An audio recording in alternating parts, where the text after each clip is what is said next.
Bueno, vamos con información internacional, ¿cierto? Que nosotros hemos estado mencionando, que habíamos anunciado durante la jornada, que íbamos a estar, ¿cierto?, profundizando durante esta noche. Como una puñalada en la espalda, así ha catalogado Vladimir Putin el derribo de este avión en caza bombardero ruso en territorio sirio en manos de la aviación militar turca. ¿Cómo se pueden entender las palabras de este mandatario ruso? ¿Cómo este hecho puede afectar la relación entre Turquía y Rusia? Queremos responder estas preguntas, queremos entender el conflicto y nos encontramos junto al analista internacional Pablo Jofré. Pablo, bienvenido una vez más al canal 24 Horas. Gracias, Cristian, por la invitación. Una puñalada en la espalda para Rusia, así lo ha dicho Vladimir Putin. ¿Por qué ocupa estas palabras? Lo ocupa sin pudor, digamos, ¿no? No hay un pudor diplomático ahí. Y lo dice porque efectivamente hasta ahora no habían existido grandes dificultades desde el punto de vista de las operaciones militares aéreas, principalmente rusas, en territorio sirio, contra el terrorismo de los movimientos takfirí en la zona. Primero porque había un memorándum bilateral firmado entre Estados Unidos y Rusia que establecía campos, límites, respetos mutuos para las operaciones que pudiesen realizar ambas coaliciones. Recordemos que hay dos coaliciones. Una liderada por Estados Unidos, que se llama Coalición Anti-Daesh, que está conformada por turcos, jordanos, las monarquías del Golfo, Arabia Saudita, cerca de 40 naciones. Y otra coalición conformada por Rusia, Irán, Siria e Irak. Y en este sentido, con la incorporación de Rusia efectiva en territorio sirio por invitación del gobierno sirio para combatir los movimientos terroristas. Y este memorándum bilateral establecía no interrumpirse en sus mutuos bombardeos y establecer algún tipo de respeto en los miembros de cada una de esa coalición. Por tanto, cuando Putin habla de una puñalada en la espalda, habla de que uno de los miembros de esa coalición, la liderada por Estados Unidos, no respeta este memorándum, no respeta los acuerdos y establece, por tanto, el derribo de un avión ruso que operaba en territorio sirio. Así lo han establecido toda la información y así ha sido comprobado, y por tanto generando una situación de conflicto y de tensión en la zona. ¿Qué implicancias tiene este hecho? ¿Cómo se entiende la raíz? ¿Cuál es el porqué? Primero, implicancias graves porque en definitiva ha activado todas las alarmas en el gobierno ruso, que ha destinado un crucero pesado que se dirige y que ya debería estar frente a las costas sirias en la zona de Latakia, un crucero que está conformado no solo por un armamento que cada uno de esos cruceros tiene, sino un sistema antimisiles, el S-300, que a su vez se une a la decisión de establecer un sistema de misiles más avanzado que el S-400, de lanzaderas múltiples, un sistema muy avanzado que tienen los rusos en un convenio con los chinos, que da también interés a esta zona. Y las implicancias son graves porque el gobierno ruso ha decidido establecer un sistema y un perímetro de defensa a cada una de las operaciones que realice, a través de estos misiles y a través de aviones cazas que van a escoltar a los bombarderos que realicen operaciones en la zona. Y grave también porque hasta ahora las relaciones turco-rusas eran bastante cordiales, sobre todo con un gran intercambio comercial. Son muchos los turistas rusos que acuden a Turquía y los turcos que van a la zona del Mar Negro. Había un intercambio comercial bastante fuerte. Se han paralizado todo lo que son las relaciones militares.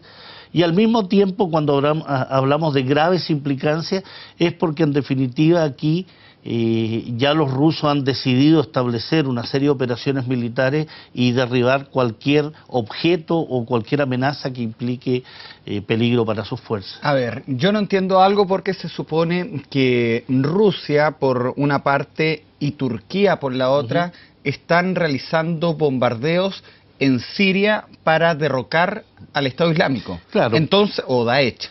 Están ambos con un mismo objetivo, pero tenemos que Turquía... Aparentemente. ¿Y por qué aparentemente? Porque lo más claro es que quien está realizando operaciones ofensivas contra los movimientos terroristas es efectivamente las fuerzas sirias y rusas. Y lo que ha hecho la coalición internacional, esta que es liderada por Estados Unidos, los resultados que han tenido han sido bastante menores a los que las fuerzas rusas han efectuado. Dentro de esa coalición está Turquía, pero Turquía tiene sus propios intereses en la zona. y tiene intereses que tienen que ver con su minoría kurda, tiene que ver con que es un país fronterizo con Siria y tiene que ver con las acusaciones comprobadas ya del apoyo sostenido financiero, militar y logístico que le ha hecho Turquía a las fuerzas terroristas tanto de Daesh como el Frente al-Nusra. Y al mismo tiempo, las denuncias hechas por Putin en la cumbre del G20 respecto a que algunos miembros del G20 eran partícipes como financistas de los movimientos terroristas. Y más aún, la denuncia que parte importante del robo de petróleo en Siria y en Irak era transmitido, distribuido por Turquía. Es decir, hay intereses económicos, hay intereses políticos y hay intereses también que tienen que ver con la política interna turca. Leía una columna tuya para Hispan TV en donde tú mencionabas que Turquía se ha mostrado como un país que no está dispuesto a aceptar la eliminación de este grupo terrorista, el autodenominado Estado Islámico o Daesh. ¿Por qué haces esta afirmación? Porque los hechos a través de estos 4 años han demostrado que no existe interés del gobierno de Erdogan de destruir el terrorismo, sino utilizarlo más bien como una punta de lanza en sus intereses de derrocar a Bashar al-Assad. Y así ha sido no solo comprobado, sino que la zona de exclusión creada por Turquía en la frontera con Siria ha sido utilizada como pasadizo de estas fuerzas terroristas, ha sido utilizada por mercenarios que vienen de Europa y que se integran a las filas del terrorismo takfirí, y ha sido además utilizado como sitio de tránsito de todo el robo de petróleo que sufre Siria e Irak. Por tanto, y están involucrados también no solo personajes militares de Turquía, está involucrado el hijo de Erdogan, Bilal Erdogan, así acusado en su momento por la propia embajadora de la Unión Europea ante Irak en el Parlamento Europeo, que son los países europeos, a través de este robo sostenido de petróleo, los que financian el terrorismo takfirí. Entonces, ¿qué interés puede tener Turquía de derrotar o tratar de eliminar grupos terroristas que sirven a sus intereses, que a su vez combaten a las guerrillas kurdas que combaten a Daesh? Entonces hay un interés de debilitar al gobierno sirio, debilitar las fuerzas kurdas, porque al mismo tiempo debilitan las fuerzas que son opositoras a ella en el gobierno turco, y al mismo tiempo generar una situación política global donde Turquía salga fortalecida en oposición a Siria y a sus aliados que son los rusos y los iraníes. Ahora es importante destacar, ¿cierto?, el conflicto que hay en la zona. Turquía es un país que forma parte también de la OTAN. Así es. Vamos a hablar de la OTAN, cuál es la posición de la OTAN, con quién va a tomar parte, pero para quienes no entienden bastante bien estos organismos, ¿qué es lo que es la OTAN? ¿Qué diferencia tiene con otros organismos internacionales? La OTAN es lo que se denomina la Alianza del Atlántico Norte, la Alianza Militar del Atlántico Norte, que está conformada por todos los países del hemisferio norte, aliados occidentales, Estados Unidos, Canadá y los países europeos.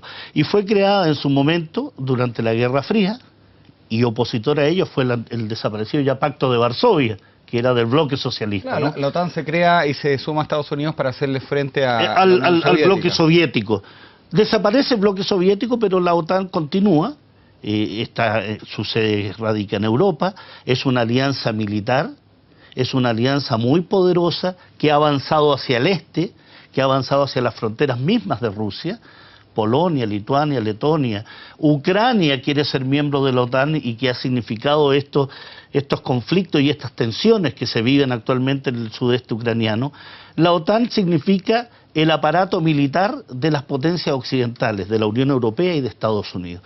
Esas tensiones se incrementan porque Turquía es miembro de la OTAN desde el año 1952. Claro, con esa perspectiva, Pablo, la pregunta es ¿cuál es la posición que va a tomar? De absoluto apoyo, ya lo ha dicho. ¿Apoyará a Turquía? Stoltenberg, que es el secretario general, ha dicho que hay que respetar la integridad turca y que lo apoya plenamente en este hecho del derribo del avión ruso, que ha quedado demostrado que fue una incursión turca en territorio sirio para derribar un avión ruso. A ver, ¿Rusia entonces violó el espacio aéreo de Turquía? No, los hechos así lo han comprobado. Bueno, hoy día se supo que hay un piloto que está vivo, él va a ser fundamental en esta investigación. Y es interesante dar cuenta que el avión es derribado en territorio sirio, cae en territorio sirio, y el piloto es rescatado en territorio sirio donde operan brigadas que son filoturcas, ¿no? Los turkmenas, que son una etnia, que es una etnia y lingüísticamente turca, aliados de los grupos opositores a Bashar al-Assad. Yo no entiendo algo, Pablo, y cuesta comprenderlo, un conflicto que ya cuesta comprenderlo, imagínate esto que es particular. ¿Cómo se entiende esta sobrereacción de Turquía en torno a este avión, el Su-24, entendiendo que no representaba una amenaza real? Porque creo que es muy interesante lo que sostiene Cristian, porque da cuenta de por qué lo hace, por qué algo que en el plano de las confrontaciones internacionales sucede habitualmente. Habitualmente hay aviones que cruzan la frontera y lo que hacen los países son un reclamo formal, muy airado, el retiro del embajador o llamar a consulta. Acá tenemos militares, ¿cierto?, que llegan al hito 1. Que llegan al hito 1, uno reclama, llama al embajador y no pasa mayores. Tú no lo atacas o no les lanza un misil para destruir su logística, su ubicación. A eso voy. La sobrereacción turca se entiende, creo, por dos razones principales. Uno, los pasos que está dando la Unión Europea, específicamente Francia, ha hecho un periplo, Hollande ha ido a Berlín, va a estar en Estados Unidos y va a ir a Moscú para unificar criterios de lucha contra Daesh, contra los grupos terroristas. Y en ese plano a Turquía no le interesa que la lucha contra Daesh se intensifique. Lo que le interesa es que precisamente se fortalezca estos grupos terroristas porque van en función de los intereses que te mencionaba hace un rato atrás, ¿no? Destruir las fuerzas kurdas, destruir el gobierno de Bashar al-Assad y al mismo tiempo generar una tensión regional aún mayor que le permita sobresalir como potencia regional. Al mismo tiempo está todo el tema vinculado al tráfico del petróleo, que no es menor. Los turcos han sido acusados y ha sido demostrado, y los medios alemanes lo han acusado en innumerables documentales. El gobierno norteamericano ha declarado que no sopesaron la magnitud del robo de petróleo, donde las autoridades turcas están involucradas.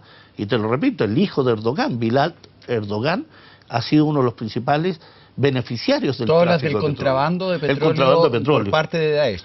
Y es que también es muy interesante dar cuenta, hay dos grandes vías de contrabando de petróleo o robo del petróleo, a través de ExxonMobil, que pertenece a los Rockefeller, que en Siria, que nutre, es vendido ese petróleo robado por el Frente al-Nusra y es distribuido a... Es Al-Qaeda en Siria. Es distribuido a Israel, a Jordania y a países europeos, ese petróleo.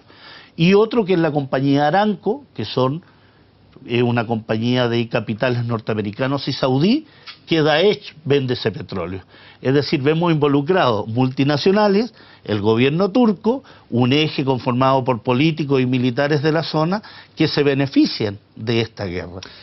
El derribo del avión de Rusia en territorio sirio por Turquía va a marcar un antes y un después. Sí. ¿Alguna reflexión de este hecho? Sí, sin duda, y lo está marcando ya, no solo por las declaraciones de Putin, sino por la serie de acciones que están tomando los rusos. Uno, la base de Imeimi está siendo fortalecida con misiles, está siendo fortalecida con fuerza, está siendo fortalecida toda la zona costera de Siria, y va a implicar operaciones militares mucho más profundas, de mayor intensidad, y donde frente a cualquier amenaza los rusos van a reaccionar con fuerza. ¿Por qué Estados Unidos se ha mantenido al margen de este conflicto aparentemente?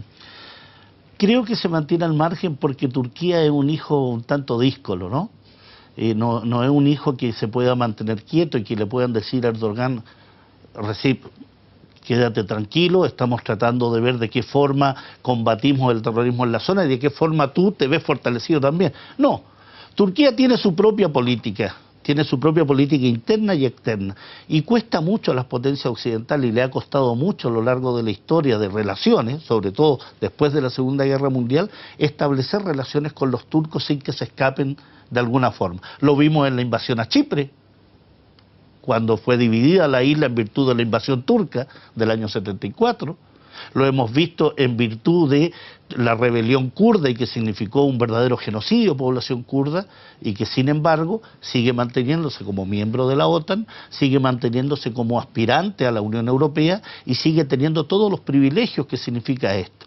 Y ahora vemos también toda la relación con la Unión Europea a partir de la decisión de este conglomerado de países de permitir que sea el tapón de los inmigrantes que puedan ir a Europa. hay ya una decisión tomada, que es que Turquía cumpla el papel que cumplía Libia anteriormente, es decir, detener el flujo de inmigrantes. Claro, con Gaddafi. Todo eso le da a Erdogan el aval de decir, yo tengo un poder aquí que lo voy a usar. Sí, cuesta entender la sobrereacción yendo a la pregunta anterior. Podrían haber escoltado al avión perfectamente hasta que saliera... Sobre todo que fueron 17 segundos, ¿no? Según las propias autoridades turcas. El avión, se supone, habría sobrevolado territorio turco durante 17 segundos. Bueno, 17 segundos que pueden marcar un término de las relaciones que Turquía ha tenido con Rusia. Yo creo que Rusia va a intensificar sus operaciones. ¿Va a tener alguna represalia Rusia? Por ejemplo, la venta de gas. Sí, puede ser una alternativa económica, pero los rusos a lo largo de la historia no son muy dados a represalias cuando hay involucrado intereses mayores. Son bastante cautos, son bastante inteligentes y dan la estocada en aquellos momentos que hay que darla. Yo creo que lo que ha salido fortalecido todo esto es la relación ruso-siria, el fortalecimiento de la coalición con Irán, el fortalecimiento incluso de las relaciones y los llamados a la Unión Europea y Estados Unidos a formar una coalición mayor que está siendo aceptada. De ahí que el viaje de Hollande a Alemania, a Estados Unidos y en pocos días más a Moscú es para fortalecer una coalición más amplia contra Daesh. Y en ese escenario a Turquía no le conviene. No le conviene, primero, por sus propios problemas internos con los kurdos, no le conviene porque Daesh es una lanza, una herramienta funcional a sus intereses en la zona, de derribar a Bashir al-Assad y al mismo tiempo presionar a Irán, y no le conviene tampoco porque le quita protagonismo como potencia regional. Vamos a estar pendientes de este tema. Voy a compartir en redes sociales tu columna, ¿cierto?, donde tú hablas de que Ankara derriba este avión de Rusia en apoyo al terrorismo, ¿cierto?, en apoyo al apoyo ruso a esta colisión. Una columna donde tú desarrollas bastante también este tema que hemos conversado durante esta noche. Pablo, nuevamente gracias por venir al canal 24 Horas y bajar un tema que literalmente estaba en los cielos. Y es complejo, es absolutamente complejo. Y que haciendo la analogía con el derribo del avión, a base de sangre y fuego, viene a concentrarnos nuevamente en una zona de la cual mucho tuvo que ver con el atentado en Francia. Todo para entender lo que confluye, pasa en Europa, ¿no? hay que entender lo que pasa en Siria y en Irak. Gracias por la invitación. Nosotros nos vamos a la pausa y información internacional de Venezuela que vamos a estar actualizando en algunos minutos. Volvemos de inmediato.